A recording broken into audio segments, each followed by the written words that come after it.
Hi, I'm Brian Jordan, and you're watching On Deck with Tyler Redmond. So I got a call that said, this is Susan Bailey. And I said, yeah, but I'm sorry, I don't know a Susan Bailey. She goes, I'm Henry Aaron's secretary. And I went, yeah. She goes, Henry would like to talk to you. I said, yeah, okay. And he said, how would you like to fly down to Sarasota and look at our pictures? And I said, I would love to. He said, well, when can you do it? Jokingly, I said, tomorrow. He goes, okay, we'll take care of that. I'll meet you at the airport in Atlanta. Susan will have the arrangements. And then I get on a plane with Hank Aaron and fly down to Sarasota.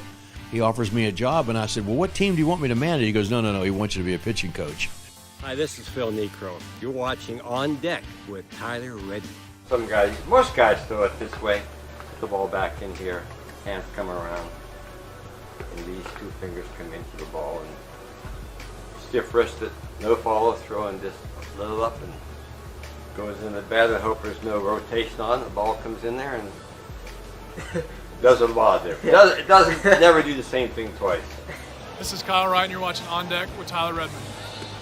One of my favorite moments for your career as of right now is actually this past week. It was a show of confidence by Brian Snicker. He left you in the game after bases were loaded. Talk to me about that. Yeah, it was really cool. I went back and I saw that clip on Instagram several times. I'll be honest, I watched it numerous times. Kind of gave me chills a little bit. It was just really cool. I was kind of lost my command a little bit there. Still made some good pitches, but was definitely getting a little tired. So whenever he said, basically left me in the game, I felt like that kind of gave me what I needed to get me over the hump to make a good pitch, get a ground ball back to me, and get out of that inning. This is Matt Olson. You're watching On Deck with Tyler Redmond. Yeah, it's a pretty cool experience. Not everybody gets this opportunity to kind of set up their roots and be somewhere long term that they grew up and have family and friends. So it happened pretty quick there in spring training, and it was just an opportunity that my wife and I and my family thought that we couldn't pass up. So just jumped on it, and it's been a blast. Says, Chief, why don't you race Ralph Garr? I said, okay. Said, Ralph Garr wants to race you too. So we started on the first base line on the outfield line. We started, bam, took off running. I beat him by 3 foot.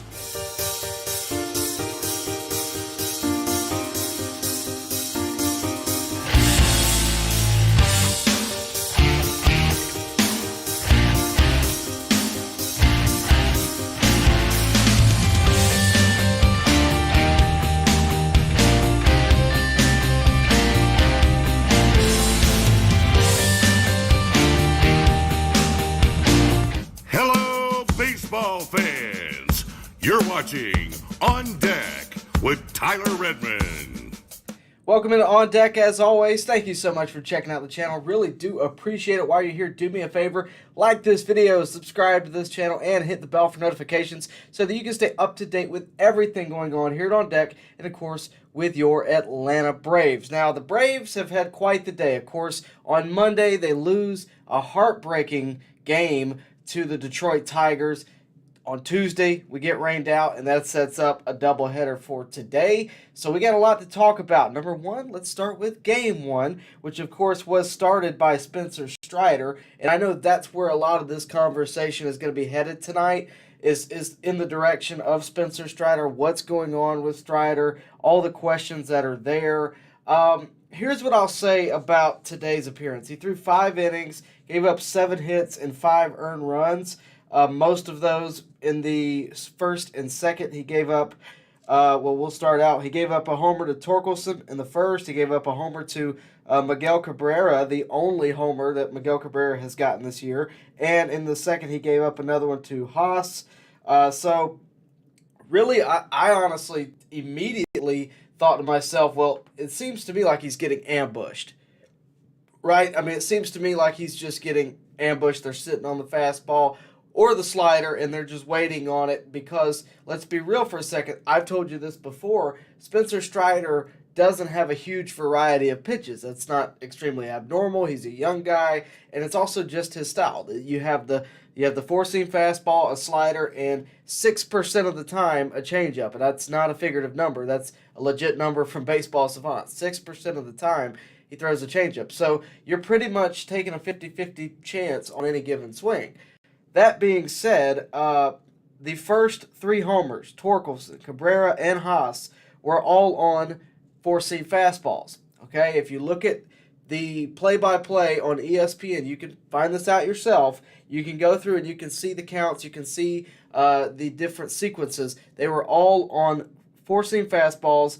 Torkelson's was 96 miles per hour. Cabrera was 95, and so was Haas. So what I'm basically telling you is I'm not saying there's anything wrong with that. I'm just saying that they were ready for what Spencer Strider was throwing. That doesn't necessarily mean that Strider pitched bad, even though the results show that. I definitely think we're seeing an improvement from last week, at least when it comes to velocity. Last week we were talking 93, 94. We're back up to 95, 96. Not exactly where we would like him to be, but again, better than last week. So there is that improvement. But also, Spencer Strider's not ignoring the fact that this is not what he has to do to be successful. He was quoted as saying, quote, "I've got to figure out how to be better." And especially considering, and we've talked about this extensively, but especially considering being down Max Fried and Kyle Wright, the Braves are really counting on Spencer Strider. They're also counting on their bullpen, which took a big hit today. Jesse Chavez, who has been really outstanding this season. I told somebody the other day that he's having the season of his life at 40 years old. He got hit with a comebacker off the bat of Miguel Cabrera. Hadn't even recorded an out, gave up the one hit. He is day-to-day. That's the good news. The x-rays came back negative, so it's not like it's going to end his year, but I expect him to be out at least a couple days. He got hit in the shin bone, which is never a good thing. He was relieved by Kirby Yates, who threw an inning, got 2 strikeouts, didn't give up a run. A.J. Minter relieved him, threw an inning, gave up 1 hit, no runs, though. So A.J. Minter, we're starting to see develop a little bit back towards where he should be.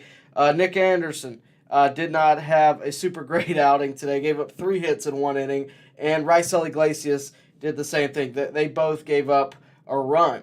And the reason I mention that is I saw in the chat a second ago what's going on with Raisel Iglesias. I don't want to just gloss over that because on Monday night, Raisel Iglesias simply did not look like himself. But it's not the first time he hasn't looked like himself. Because there's been a few games throughout the year where I've told you this is just one of those games for Raisel Iglesias. And Monday night was a very similar thing. The Braves lost to the Tigers in extras 6-5, which sounds like a close game, and it was a close game all throughout. That's not true. In the 9th inning, the Braves gave up 3 runs. Raisel Iglesias, being the guy on the mound, gave up those 3 runs. What do I think about it? I think the Braves are likely going to be attacking bullpen when it comes to the trade deadline. That's what I think about it. And I'm not saying that Raisel Iglesias is on the hot seat. I'm not saying that anybody's on the hot seat. What I am saying is if you're looking to improve one aspect right now, it's pitching, period. And when it comes to that, I think the bullpen is that because you already have 2 guys coming back in the second half of the season, maybe even before, where whatever complications you're having in the starting pitching department, they're not going to be there. They're going to be kind of subsided. The real issue, I think, is going to come with the bullpen, and I think that's where you can target. There are more arms that way, and there are more avenues where you don't spend a ton of money. And I've seen some articles out there over the past few weeks. We talk about this all the time where I see some ridiculous speculation, for example, Shohei Ohtani, Aaron Judge, that level of odd. And the one that I saw earlier this week was for a starting pitcher, it was Corbin Burns. I don't think that's going to happen, mainly because the Braves already have their hands full in trying to balance the starting pitching that they have, not to mention what they'll be getting back in the second half in Max Fried and Kyle Wright. I think starting pitching will handle itself. You don't need to add on to something that's already there. The real issue, I believe, is in the bullpen. And if this series is not an example of that, I don't know what is. And not in the second game today, but on Monday night and the first game, you gave up a run in the 8th today off of Nick Anderson and a run in the 9th off of Rysel Iglesias. You know, Rysel, I think, is a certifiable closer. But if he's your 8th inning guy, the bullpen got that much better, right? And I think the bullpen top down really needs work. I think we have a few arms, but I also think we need to add on some so that those arms look better. And I'm not going to call anybody out. I'm not going to say anybody needs to go. You can make your own mind up about that. I mean, I'm sure some of you have your favorites and some that aren't your favorites. But the bullpen, to me, is the thing that's got to be worked on the most. And to be honest with you, I thought it was one of the weakest components of the team coming into the year. I didn't think we did enough in the offseason. And maybe that's because we just didn't do it. Maybe we thought we had enough. I didn't, but maybe the Braves did, or the deals just weren't there to be made. You know, and that does happen. So to me, when it comes to the trade deadline, I promise you, look towards the bullpen. That's where I think the Braves are going to head. Now, in terms of the second game, right before the beginning of the second game, I got a notification saying that somehow or another, the Braves have signed Jesus Aguilar. And if you don't know who Jesus Aguilar is, he's a first baseman. He's a free agent now. He was with Oakland, and before that, he's been on a number of teams. I personally remember him best with the Milwaukee Brewers a few years ago that made it to the postseason. Very good hitter. Very, to me, reminiscent of a Nelson Cruz. Maybe not as talented as Nelson Cruz, but in the style of play, just reminiscent and the way they hit. But that being said, the Braves signed him to a minor league deal. A lot of people are talking about that. Here's what I think about it. I think it's insurance. I don't think you're going to see Jesus Aguilar make his way to the big leagues. If you do, it'll be in a bench role. I don't think it will be I don't think he'll be a starter by any means, obviously. You have a first baseman there for years to come. I think it's Matt Olson insurance. And the reason that you might be asking yourself, well, why do we need that? Well, if Matt Olson were to get hurt, you need somebody to be able to take that role, and Jesus Aguilar fits the bill, at least defensively, and can hit as well. So I think that's all that is. We'll see. I mean, he may be a bench bat we can go to. But for me, I think that is down the road someone to have to be able to pull in. And if you don't think that, then, okay. But that's how I view it. I think Jesus Aguilar is simply an insurance policy. We'll see how it goes. I'm excited about it. I actually really like Jesus Aguilar. If you're trying to put a face to a name, he was with the Miami Marlins as well. So I do want to point that out. But no, Jesus Aguilar, good player, a little bit past his prime, I would say. Obviously, coming out of Oakland, being released by Oakland doesn't exactly say a lot about him, but just look at his stats, you'll see for yourself. He is a good player and someone who could fit first base in a pinch. So that's kind of what I would say to that. Let's get into the second game. Now, the second game started out with a blast. Riley scored a run in the first, scored Acuna. Then Albies hits a blast to right field, and then Acuna homer. So the Braves constantly scoring runs at the beginning part of this game. They continued to manufacture runs, and that's, to me, what makes this lineup so dangerous, because top to bottom in this lineup, if everybody's on, you're in for some trouble. And lately, everybody has been on. You're talking about a lineup that obviously Acuna, Olson, Riley, Murphy, when you have those top four, you're going to be a good lineup nonetheless. But now that Ozuna is hitting, Rosario is hitting. He had a homer today. Ozzy Albies is hitting. Arcia just continues to hit, and I don't think a lot of people talk about that enough, but he is hitting very well. Michael Harris did not have a good second game. He went 0 for 4, but he was 4 for 4 in the first game, so just keep that in mind. When you have a lineup that from any direction can hit you, you're going to be very, very dangerous, and you're going to win a lot of ball games. So a lot of people made a big deal about Monday night's loss. You had a 5-1 homestand before that. This is a very short road trip. You only have 3 road games in this one, but you went 2-1 in this. So in the past, I don't know how many that is. I guess 9 games. You're 7-9 or 7-2. So the Braves have done very well here lately, and that's really to me what matters, because again, the standings show it. And you can talk about all day what the Marlins are doing and what the Mets are doing. I know there's been a lot of talk about the Mets here lately, but the Braves still continue to win. They continue to win ball games that arguably they shouldn't, because you're talking about a game where Spencer Strider gave up run after run in the first game, where he gave up 4 runs in the first 2 innings. Arguably, you shouldn't win that game. In this one, Dylan Dodd gave up 4 runs in the 4th inning. The Braves won both of the games that I just talked about. I mean, that to me is a bit unpredictable, and it says a lot about this team. They never die. They never give up. They always tend to manufacture runs, even late in games where it seems like they have no chance. And because of that, because they're winning so many of these games that, again, arguably they shouldn't, they have a 5-game lead in the NL East now. And the other night it was 3.5, now it's 5. I don't know what the Marlins did today. I haven't seen it. But you're just continually putting the other teams in the NL East down. The Nationals, 14.5 games back.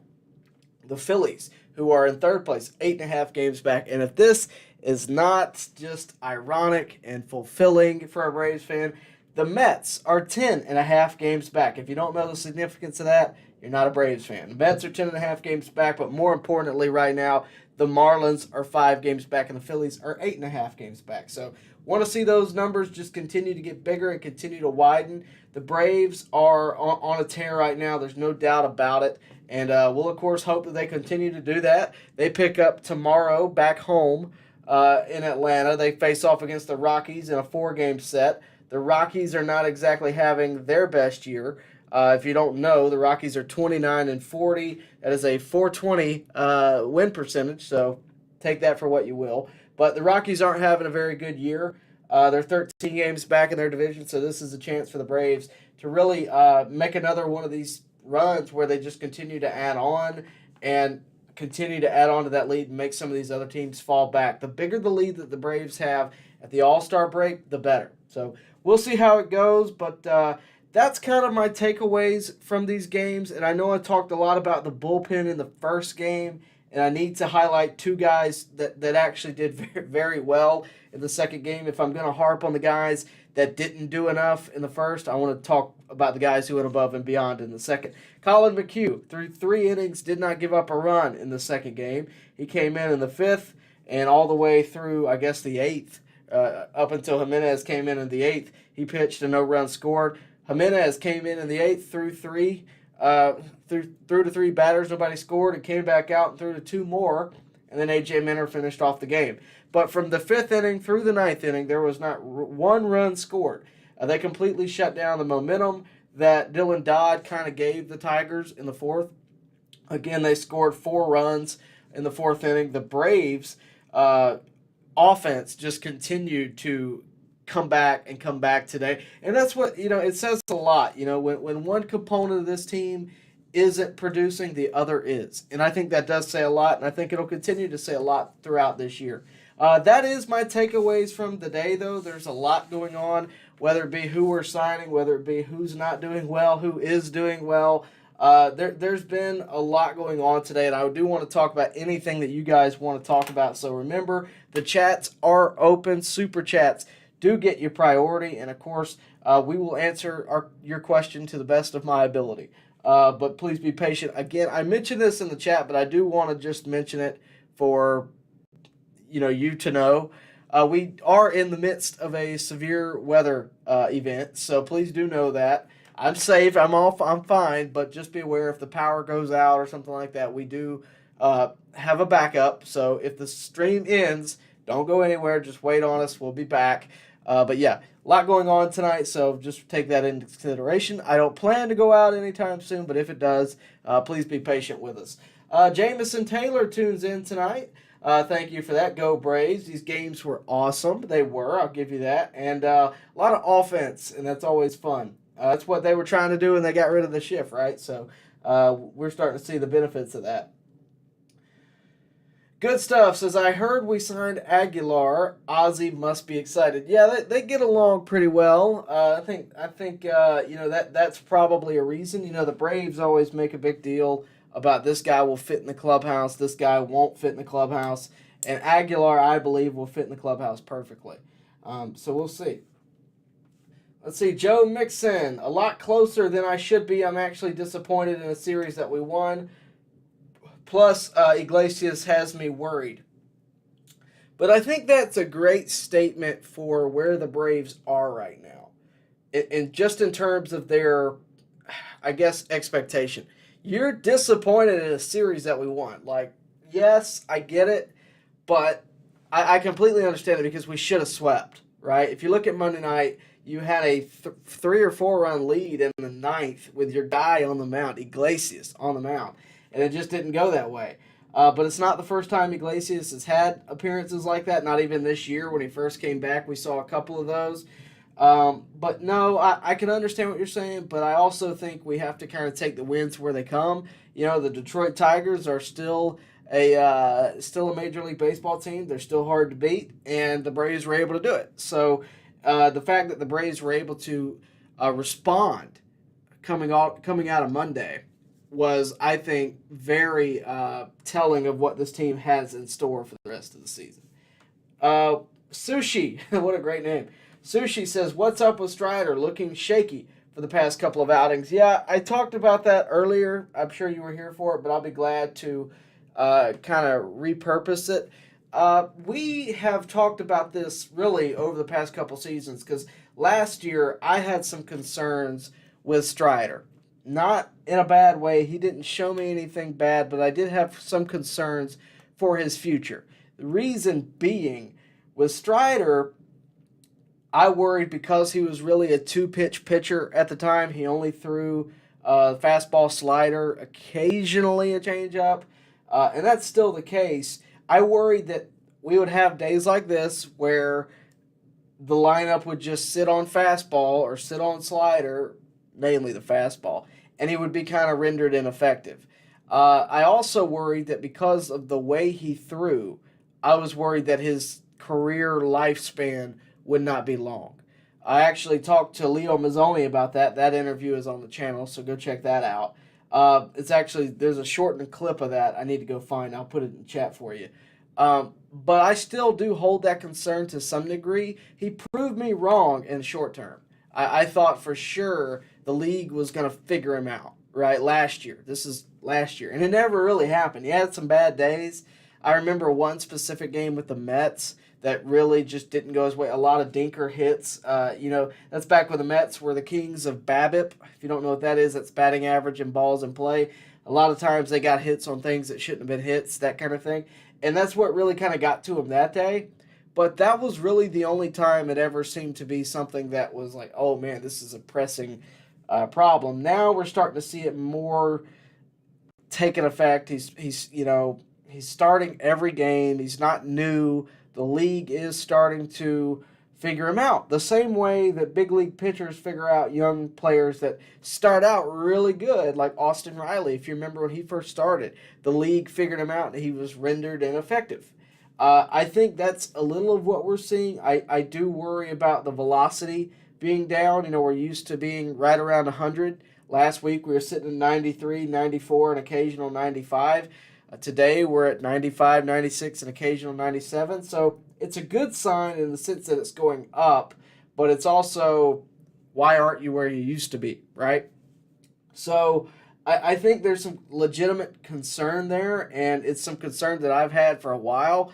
But again, I'm on the outside, right? I don't know where he is in terms of his health. I don't have any insight to that. What I do have is 2 pair of eyes, just like you do, and we can see that the box score doesn't really show what it should be showing when in a Spencer Strider outing, especially against an offense like the Tigers. No disrespect to the Tigers, but they haven't exactly been good over the past few years. The record's not great this year. Those are the games that you hope to really maximize your stats on, and we're just not seeing that with him right now. And being, again, that you are down Max Fried, Kyle Wright, it's only going to show more. It's only going to be more of a presence in the fan base that Spencer Strider didn't have a great day today. So that pressure is there on Spencer Strider. And not that it should be, but it is. And he has to take more of a leadership role, not to say that he hasn't, I believe he has. But that leadership role is giving even more pressure. He's being counted on more. And I don't know that really happened last year. As good as he was, and as much as the Braves did use him last year and use the capabilities that he has that frankly no one else does, it wasn't so much we are counting on you and you alone. And I think this is kind of the first time in his career that that's happening. Being, again, the ace, Max Fried, is down. Kyle Wright is down. No one else is really there to take up that role other than Charlie Morton and Bryce Elder. Bryce Elder being very young, Charlie Morton being the opposite. They're really counting on Spencer Strider. And I don't know that that's in his mind. I don't know the guy, but that to me is what seems to be happening to some degree because, he spoke up today. This is not what the Braves expect of me. This is not what I expect of me, and I assume that obviously I need to get better, right? So we'll follow it. It's been a shaky couple of outings. You hope to see him do better the next time, and in a perfect world, maybe you let him skip a start. Maybe let him rest some, but in this current climate with the Braves, I don't know that that's possible. I'm not looking at the schedule. I don't have it in my hands. I don't know. I haven't even thought about this till I'm voicing it right now, but I don't know that it's possible right now to let him skip a start. You don't exactly have, your full rotation at play here, and you have to count on him being at 80%, when everybody else, he's better than them at 100%. So it's a weird time for the Braves. They've managed to win even throughout this weird time. I think they'll continue to manage to win because they haven't shown me yet that there's a legitimate problem with winning. But I definitely think that there's going to have to be a little bit of an attention put to Spencer Strider. I definitely think that's the case. And I definitely think we're going to see that because you saw Brian Snicker go talk to him after today's game or after his outing in today's game. I definitely think there is going to be a conversation had. Maybe he does need a week off. I don't know. Or to miss a start. I really don't know. But I definitely think the fact that we're having this conversation means that tells me that they're going to have a separate conversation behind closed doors. So we'll see what happens. Maybe he's right back where he needs to be next week. That's all we can really hope for. Or at his next start. Chris Kaysen. You guys have your own conversations in the chat, so I get a little confused. Joe Mixon says, I hope Yaxel Rios, I hope I said his name right, can get the call up if they put Jesse Chavez on the IL. Well, look, a lot of people have their favorites in the minor leagues. Yaxel Rios is a name that's out there. Maybe he can. I truly don't know. We'll see what happens. I do know that they did return Dylan Dodd, though that is not a surprise. He was the guy that the Braves optioned up for the doubleheader with no consequences, so naturally he's going to go back down. But, yeah, I think that Jesse Chavez being out, obviously somebody's going to get the call. Yaxel Rios may be the guy. But I also really want to emphasize just how much Jesse Chavez has done for this bullpen this year. As much as he has been, he's the most traded player in baseball, which is crazy. But when he's with the Braves, I think he's at his best. And being that he is the age he is, for him to be able to have the year he's having, it's really disappointing to see this happen. Again, he is day-to-day. I don't think there's any serious injury. But, I know we're talking about who they're going to call up, but I'm honestly looking forward more to Jesse Chavez's return than I am anything else. Yep. All right, let's see. What's up, Jonathan? What's up, Yusuke Knight? Let's see. Chris Kaysen says, I think Jesus Aguilar will be extremely, extremely hyped up to have the opportunity to join the Braves if he can bring his bat back to life. Well, remember, he's got a very tough, road ahead for the path back to major leagues. he could be a bench bat. That is a legit possibility. But he's not going to play first base, not every day, obviously, with Matt Olson. He's not going to be the DH with Ozuna hitting the way he's hitting. I don't know another route for him to make it to the big leagues. So I guess what I'm saying is he's either going to be in Gwinnett as insurance or he's going to be a bench bat again as insurance. And I don't know that there's anybody that I would be comfortable with sending down that's currently a bench bat other, and I hate to say this, other than Charlie Culberson. And he's yet to get an appearance at the plate. So I don't know how impactful it's going to be. I again think it's insurance more than anything. Throw it again. Caught me off guard. Throw it again. That is somebody's legit name in the chat right now. That is wonderful. Throw it again, says Acuna MVP. I honestly agree. Right now, he does have the most all-star votes. If he continues on this trend, then yeah, I mean, name a better player. I don't think you can. Let's see. Chris Kaysen asked me my take on the signing of Jesus Aguilar, first base, DH depth. That's what he is. He's depth, right? And that's something that we are lacking at first base. Right now, if you remember a couple of years ago, we traded Bryce Ball. I don't even know where he's at these days, but we traded him, and he was kind of our one piece of depth in the minors at first base. And when we traded him, I was like, look, this is assuring that Freddie Freeman is going to be signed. Boy, was I wrong. But we've yet to replace depth there.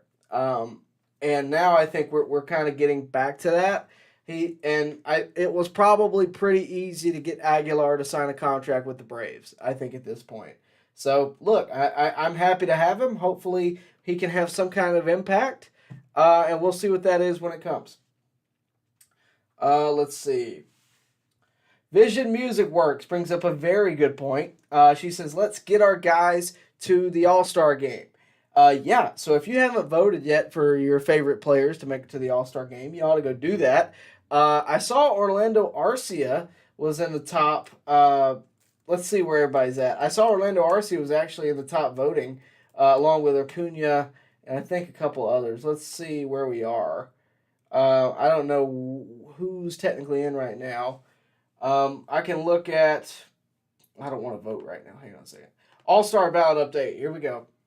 Right now, Braves, Sean Murphy is number 1 for catchers in the National League. Another guy that would cause interest for you guys is William Contreras. Has gotten some votes. He's number 9. For first baseman, Matt Olson is number 3. Freddie Freeman is number 1. Second baseman, Ozzie Albies is in second. So let's go get him some votes. Third baseman, Austin Riley is second behind Nolan Arenado. Tough to beat Nolan Arenado there, but go get my boy some votes. Orlando Arcia is leading the pack in shortstops. Designated hitter Jorge Soler is 4th. Darno is 3rd. So that's something to keep an eye on. Outfielders, Ronald Acuna Jr. has the most votes across Major League Baseball. He is number 1. Michael Harris is number 7. He's kind of had a rough year, I think we can all agree, but he is number 7. Marcell Ozuna is number 11. So Braves fans out there are really voting their hearts out, and I think we can all appreciate that. I'm going to scroll down, see if we can find no pitching involved. So we'll see what happens there. One guy that I want to mention, he's not going to get voted in, but Jesse Chavez I think deserves to be in the All-Star game, which is something that I didn't know that I would say. But I think he does. Again, he's having the year of his life. It's probably one of his, if not his last year, one of his last years. I think he ought to make it. But we'll see what happens. Orlando Arcia, I think, has earned his slot as well. So we will see what happens. A lot of talk about the All-Star game. Obviously, it's coming up soon. So we'll cover that when it comes around. But if as many Braves can make it, I think the better. Let's see. Joe Reese. Dodd did not have a good game. How many more times are they going to bring him up? Soroka did have a good game Saturday. 1 run, 6 innings. Pitched 88 pitches and 5 strikeouts. Well, I've told you this before, Joe, but I don't mind doing it again. When it comes to Soroka specifically, I think that the Braves really want to bring him up when they know he's ready. And I think they thought he might be ready last time, and he didn't. He just wasn't ready. And I think even he would tell you he wasn't ready. Even if he's healthy, there's a difference between being healthy and ready. And Dylan Dodd doesn't quite have the same issues going on. Dylan Dodd has shown that he can pitch competitively on a good day. Soroka has too. I'm not saying that he hasn't, but I think when it comes down to it, the real issue with Soroka is number of options. They don't want to run out of options because that's how you lose, contractual rights to having Soroka. So if they have to be careful. And if you don't remember, a few years ago, Fulte ran out of options, and that's how he's not on the team anymore, right? So they don't want that to happen with Soroka. They want to make sure he's good to go. They want to give him every chance to make it back, but they also want to give him every chance when he's ready. And if you run out of options, you run the risk of him no longer being an Atlanta Brave, and I don't think anybody wants that. Let's see. Yeah, there you go. Maverick says, I can see Braves going to get Giolito, Chaffin, and Jock and Soler, and another free agent pitcher along the way. See, I just can't. I just can't, right? Like, I get that there's these wants at the trade deadline. Like, everybody keeps wanting Jock Peterson, right? Now, guys, I'm just going to be real with you. I'm a Jock Peterson fan. That right there is the Jock Peterson letter he wrote, and it's signed at the bottom by Jock Peterson. I would love for the Braves to go get Jock Peterson. To me, right now, it just does not make sense for the Braves to go get him. It just doesn't. The Giants aren't necessarily good. They would sell him, I think, at this point. But it doesn't make sense for the Braves to do it. You have enough cooks in the kitchen when it comes to like left field or DH even. I mean, you just have a lot going on there. I don't even know what you would trade for Jock. When it comes to Soler, same thing. When it comes to Giolito and Chafin, whatever his name is, and I always mess that up. When it comes to those guys, I think there's more potential there just strictly because they're pitchers. That's kind of the need for the Braves right now. More so leaning towards bullpen. But, we'll see. I don't think Jock and Soler are going to be it. I just don't. I think if the Braves wanted them, they would have made more of an attempt back at the end of 2021. And that's just my take on it. Matthew, what's going on with Iglesias? We still owe that guy $40 million, and we traded Tucker Davidson to get him. That price is expensive. Okay, it's one appearance or two appearances. It's not the end of the world. We still have another few years with this guy.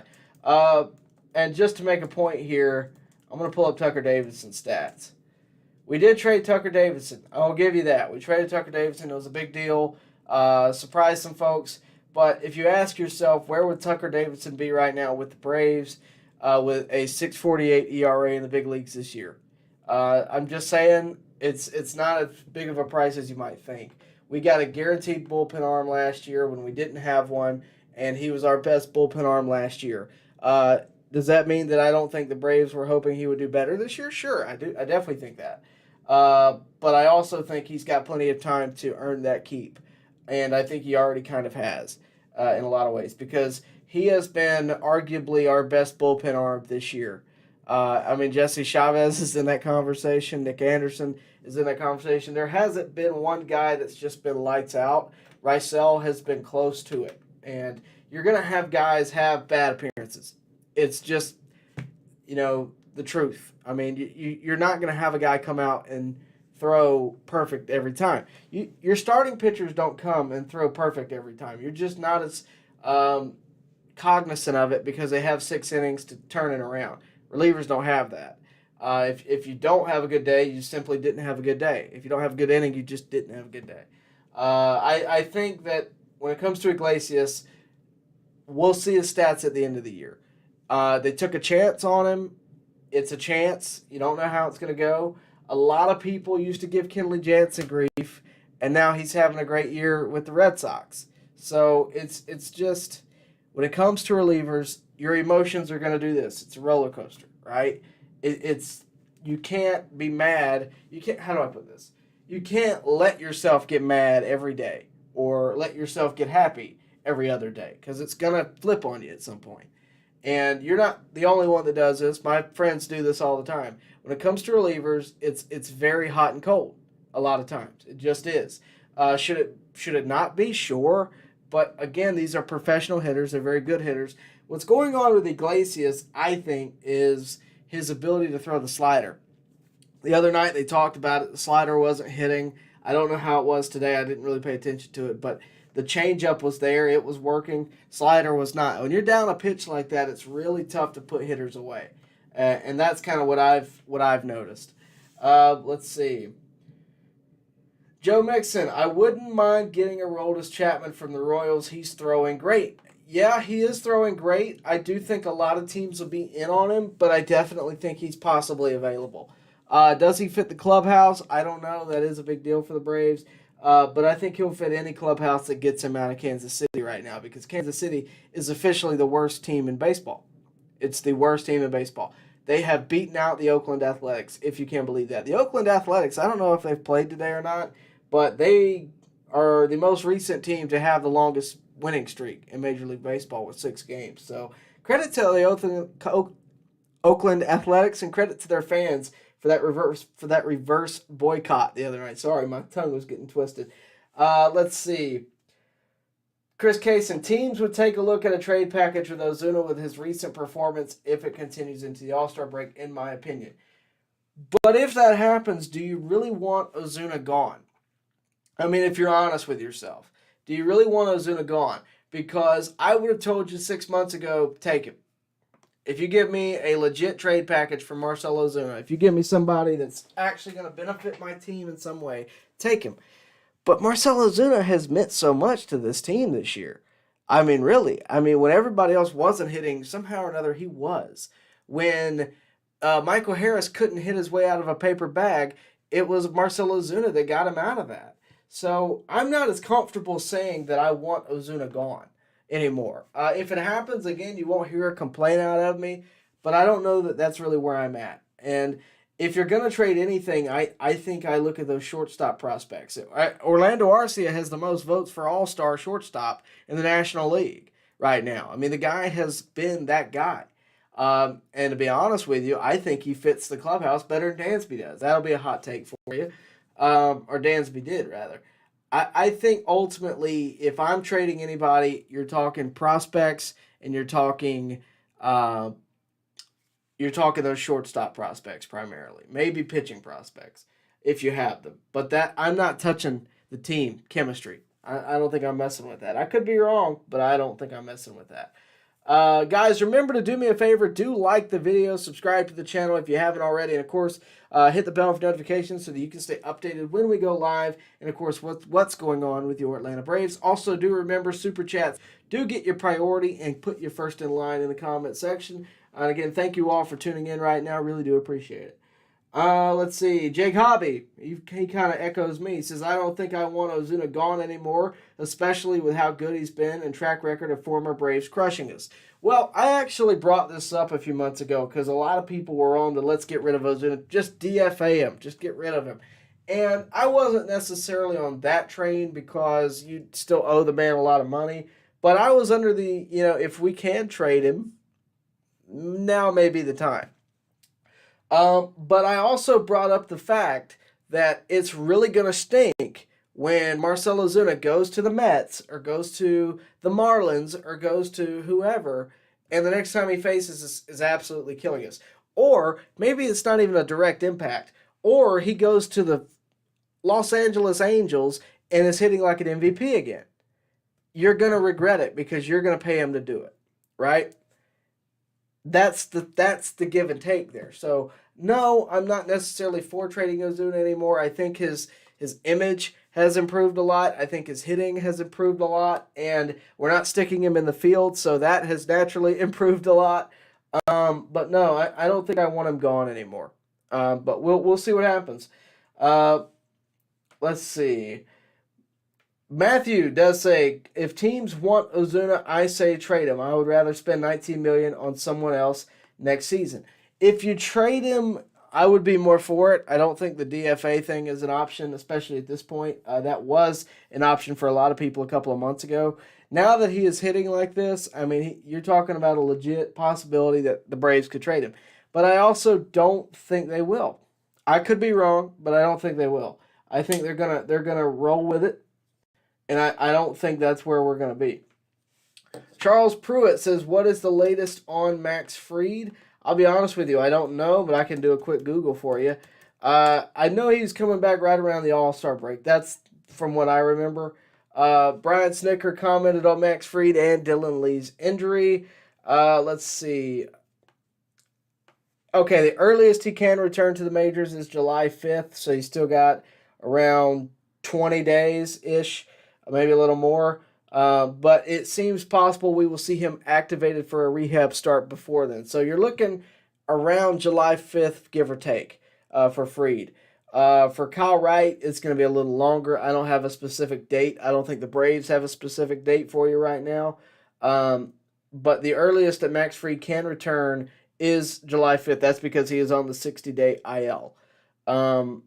So the interesting thing is that he will be ready to go before Dylan Lee and Kyle Wright. So Max Fried's return isn't necessarily so far away that, that's why I don't think you're going to go see a big free agent signing of a starting pitcher or even a trade for a starting pitcher, because they're not gone till September. They're gone for the early part of the season where the Braves currently have a 5-game lead.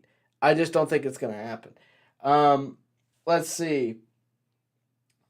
JL says Strider needs to be moved to the bullpen. That I don't disagree with. Not completely. If he can be successful as a starter, maybe. But if he can have a longer career in the bullpen, I'm not against that either. And I think the Braves are in the early stages of kind of figuring that out. But we'll see. Joe Reese, I know it's early in the season, but do you think Strider could be suffering from a little bit of dead arm as hard in the way he throws? Well, that's kind of what I'm throwing at you, right? When I was talking earlier about my concerns last year with the way he throws and how hard he threw. I definitely think it's a possibility. I mean, you're talking about lower velocity. He's getting hit pretty well.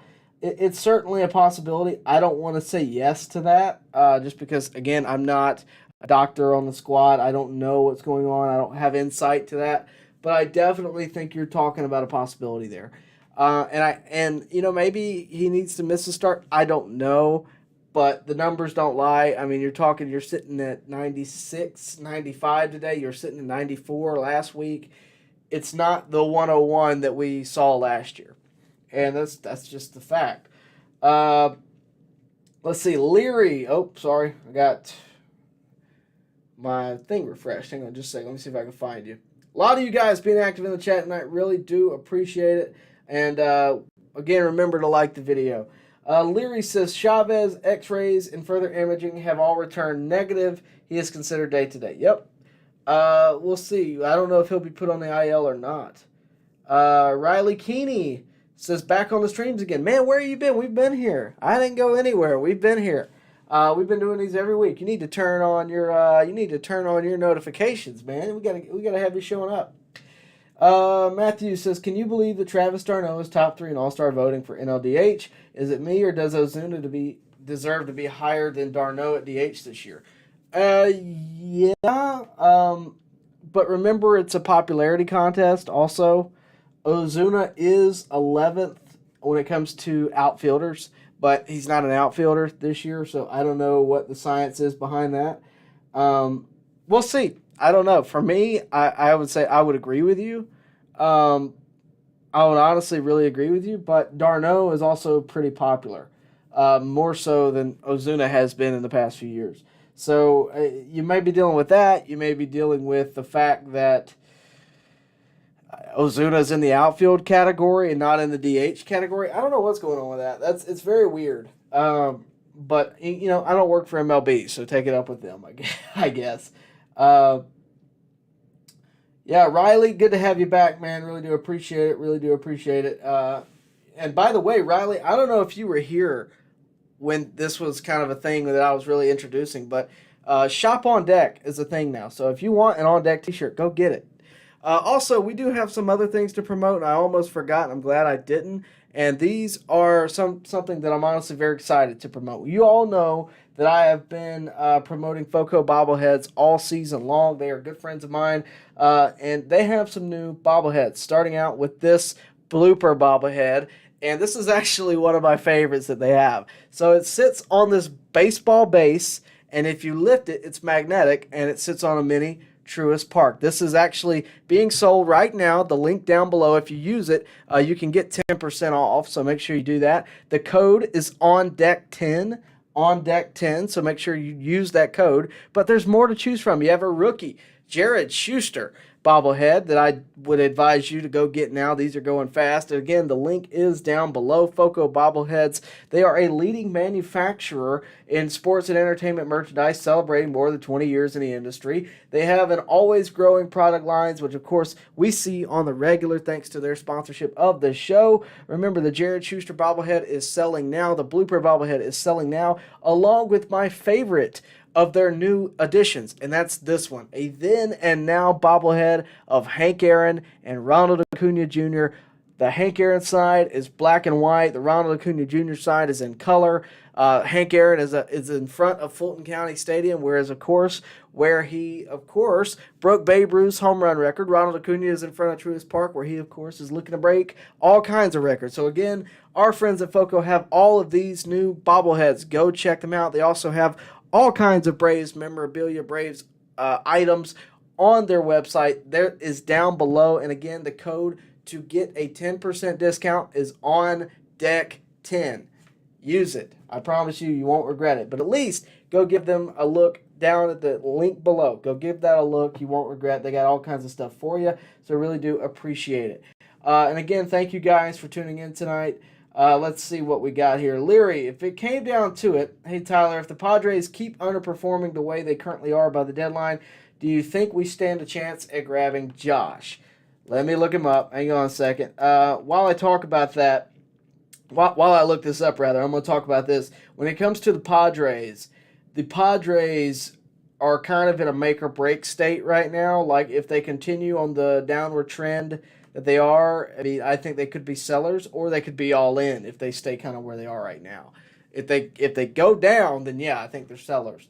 But if they keep going where they are, if they stay, what's their record? Like, I think it's like they have a losing record, but it's not terrible. If they stay in that little range, I think they may be buyers instead of sellers. I think they might go try to get something. But just remember, and the Padres are a perfect example, you can't buy chemistry. You just can't. And the Mets are another example. So you can't buy chemistry, but that's just my opinion. Hader's had a good year. He's got a 1.37 ERA with 16 saves and 26 innings pitched. He's already got 37 strikeouts. So he's doing Josh Hader things. He's a free agent at the end of the year. So I definitely think he'd be one of the first ones sold. And he's not. It's not exactly like a terrible contract. 1 year, $14 million. The Braves would be on the hook for, half of that? So, yeah, I think it's possible. Do the Padres really want to dish him out? I don't know. But it's definitely possible. Cesar Enrique with a super chat. And remember, super chats do get you priority, and they do get you a little bit more of an answer, I would say. We try to give a little longer answers to the super chatters. He says, is it possible to be a fan of the Braves despite me being from Cali? Absolutely not. And been a fan for 2 years now, always enjoying listening to your takes. A big fan. Cesar, however you say your name, I hope I got it right one way or the other. No, it is not impossible to be a Braves fan from Cali. Braves country is nationwide. TBS broadcasted us for years all across the country. There are Braves fans from every corner of the country. If you watch any Braves game when they're on the road, there were Braves fans in Detroit today. There were Braves fans in Oakland the other day. It does not matter. So thank you for being here. Glad you're here, even if you are in Cali. I actually visited Cali earlier this year for the national championship when Georgia was in it. I covered it. Quite the flight to get out there, I will say. But no, Cali's nice, and glad to have you here. So when it comes down to it, no, you can be a Braves fan. I don't care where you're from. I don't care if you're from Canada, if you're from Mexico, if you're from even if you're from Minnesota, we'll take you. It doesn't matter. But if you're a Braves fan, we want you here. So thank you for supporting this channel. Thank you for subscribing if you haven't, of course. Thank you for your Super Chat. Remember, guys, Super Chats do get your priority, and they give you a little bit longer of an answer. So, yeah, you can be a fan of Braves Country. That's all there is to it. So thank you for that. We are going to get out of here relatively soon, guys. Going to be here about another 5 minutes, and I'm going to wrap this up. So get your questions in now. And I do want to promote this. I have to promote it. Go check out the On Deck shop. There is all kinds of things there that I think you guys would probably want. On top of the FOCO bobbleheads, of course, we have stickers.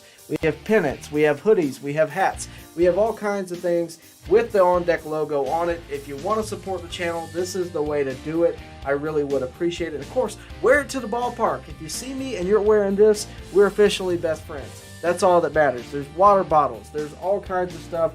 Anything that you may need with an On Deck logo on it, it's pretty much there. So go check out the On Deck shop. The QR code will be popping up, but the link is also down below. So go check out that. And of course, don't forget to go check out the FOCO bobbleheads. That link is down below as well.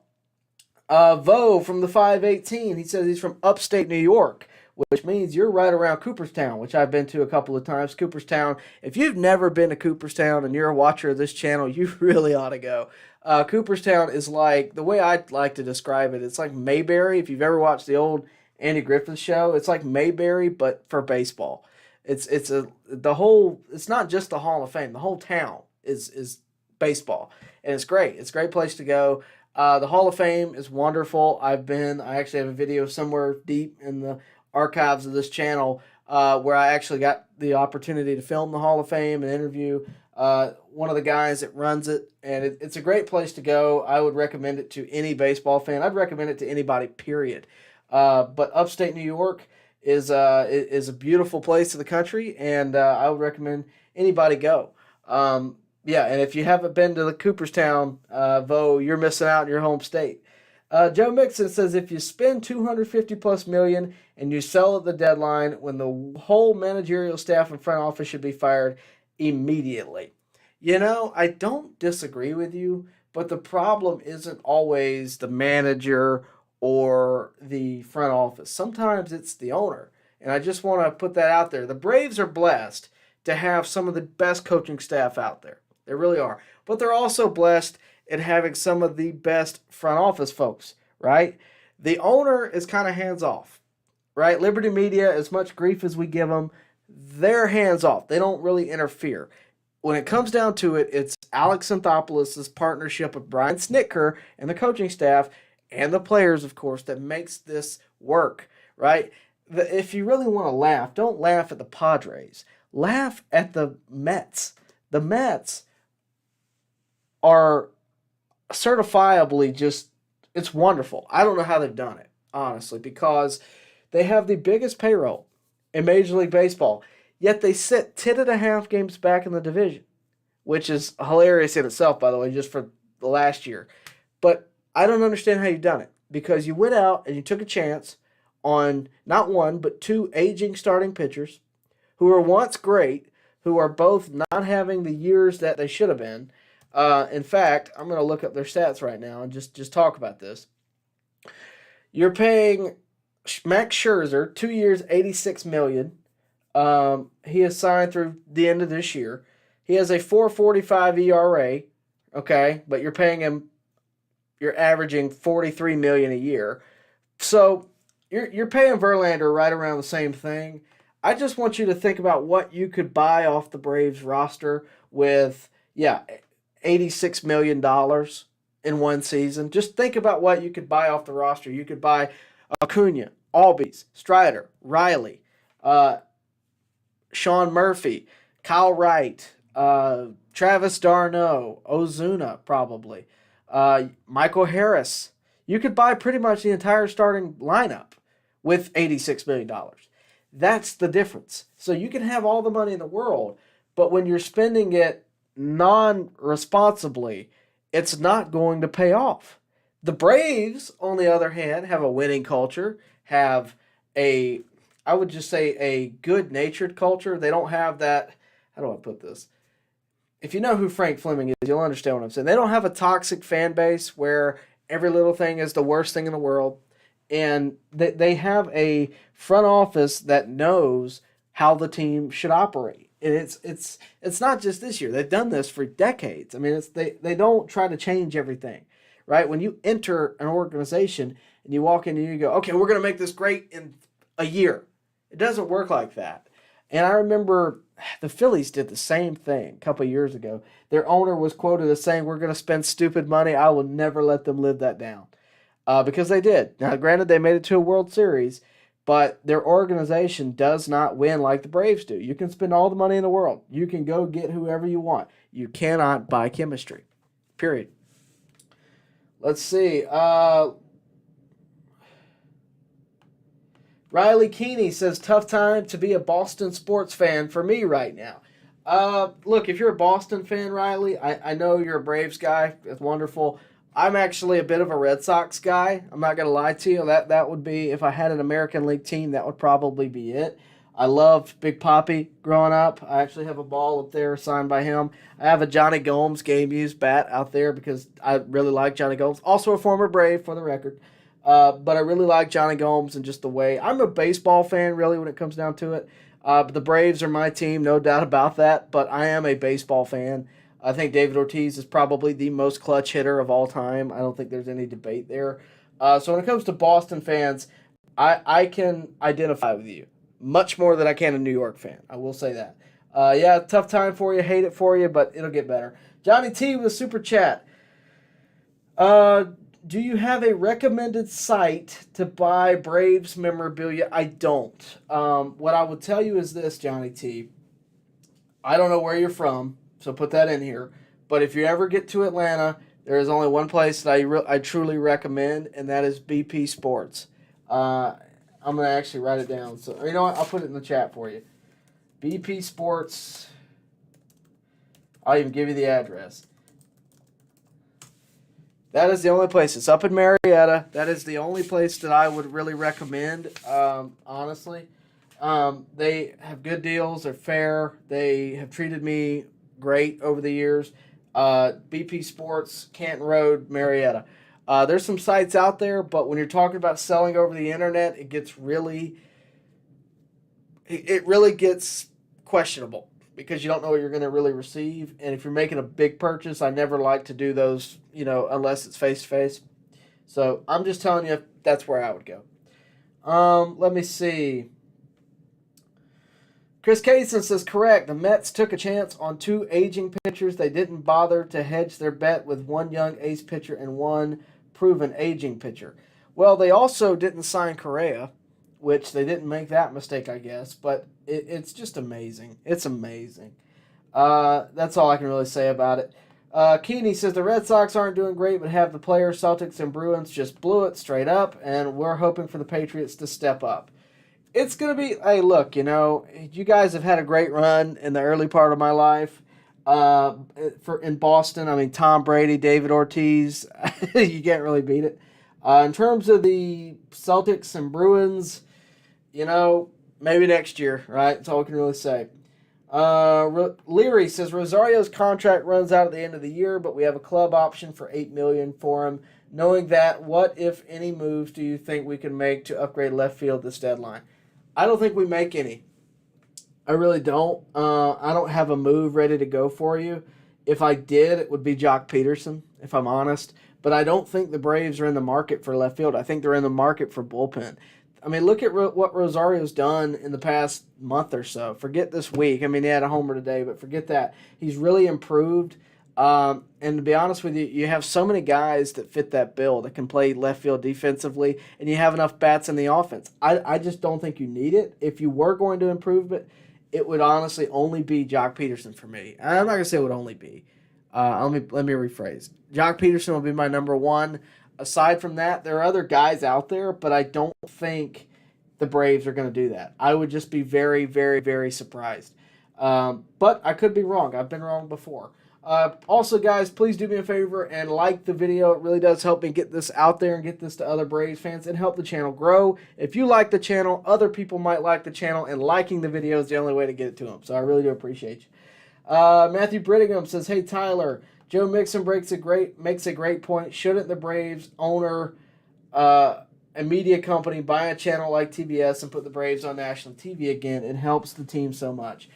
Yeah, but TV's different these days, right? I mean, TV doesn't work like it used to. You don't just buy a channel and all of a sudden you're on. And they're a media company, but they're not Ted Turner. It doesn't quite work like that. Ted Turner was the owner of TBS, right? He was the owner. It'd be like being the owner of ABC. They had a channel. Now you'd be more apt to own a streaming service. It's different these days. I don't know that that's really the best way to do it. It could help it, I guess, but it's just not as simple as it used to be, I guess is the best way. But it's very complicated in that regard. It's also just not as easy as buying a channel and putting them on either. Ted Turner did it because he kind of had full control of his company. It's like Vince McMahon with WWE. You know, Vince McMahon can do whatever he wants with WWE. But he can't just say, hey, you know, I'm going to buy a WWE channel, right? He's an owner of a media company, technically, but he doesn't have a WWE channel. He has the WWE Network, which he sold to Peacock. It's more complicated than just, hey, I'm going to go buy this station. We're going to be Channel 5 from now on. It doesn't work like that anymore. It used to for Ted Turner, and the reason I can really prove that is by saying what other than WGN in Chicago, which is a radio station, other than that, I mean, what other teams do you know of that just went out and bought a nationally syndicated broadcast? That's why it was unique. And I don't think the Braves are able to do that again because, yeah, I mean, Liberty Media does own the Braves, but they also only put so much money into the Braves. It's very complicated. I don't know that would happen. I could be wrong, but I don't think it would happen. Let's see. Riley Keeney says you might need. Oh, sorry. On the Go says, "What's up, Tyler? Go Braves! Go check out On the Go with CeeLo if you haven't already." On the Go with CeeLo. I say this every time he tunes in, but On the Go with CeeLo does actual watch-alongs during the game, which is something that I just cannot do. I don't have the time to do it, so the fact that he does do it is nice. But he also promotes the channel, so thanks to him and thanks for tuning in. But yeah, I mean that's. And Joe Mixon brings up another point at the bottom here. Okay, well, hang on. Let's pause. On the Go with CeeLo says, could we afford any of the Cardinals? They will be sellers at the deadline. The guy that I've brought up, and it's so far out there, is Adam Wainwright. It's so far out there. I don't think he'll do it.